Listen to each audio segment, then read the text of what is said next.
Ma présence, franchement, n'a aucun lien avec la participation ou non du Congo, parce que je suis homme de médias.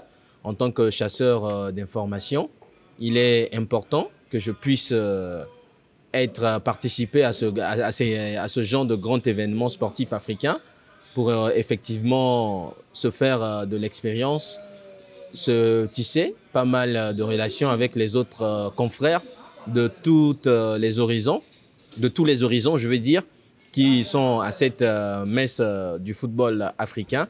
Et donc, pour ce qui s'agit de l'absence du Congo, c'est vraiment douloureux. Si l'on regarde bien les deux dernières éliminations de cette sélection, ça a été toujours de la même façon. Les deux derniers matchs, le Congo en bonne position de qualification. Et à la fin du dernier match, tout le monde, avec le stress, apprend que la sélection des Diables Rouges du Congo ne va pas participer à la Coupe d'Afrique des Nations. C'est quand même stressant. Et surtout qu'en ce 21e siècle, il n'y a eu que 2 participations de 2000 à 2023. Il n'y a eu que 2 participations, celle de 2000 et 2015. Et là, nous sommes déjà à la 9e année, puisque la CAN 2015, plutôt la CAN 2023 se tient en 2024. Nous sommes à la 9e année sans compétition. Est-ce qu'il faudrait attendre encore 15 ans pour voir le Congo participer à la Coupe d'Afrique des Nations? Ça laisse vraiment à désirer, c'est un grand choc.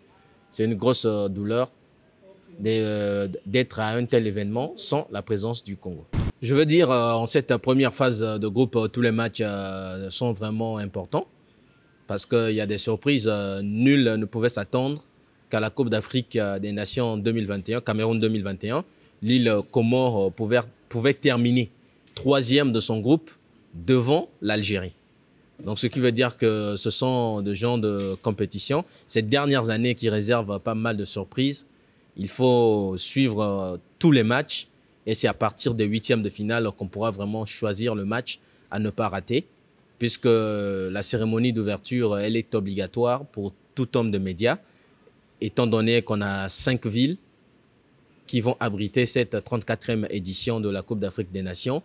Si le maximum possible me le permet, je ferai la ronde de toutes les villes pour suivre tous les matchs parce que c'est vraiment important. C'est l'objectif, le but pour lequel je me suis déplacé de Brazzaville à Abidjan. Je les remercie pour leur fidélité, qu'ils continuent à accompagner le groupe Tcheleka Media dans ses œuvres parce que sans eux, la chaîne n'existera pas et sans la chaîne, eux aussi, ils ne seront pas informés.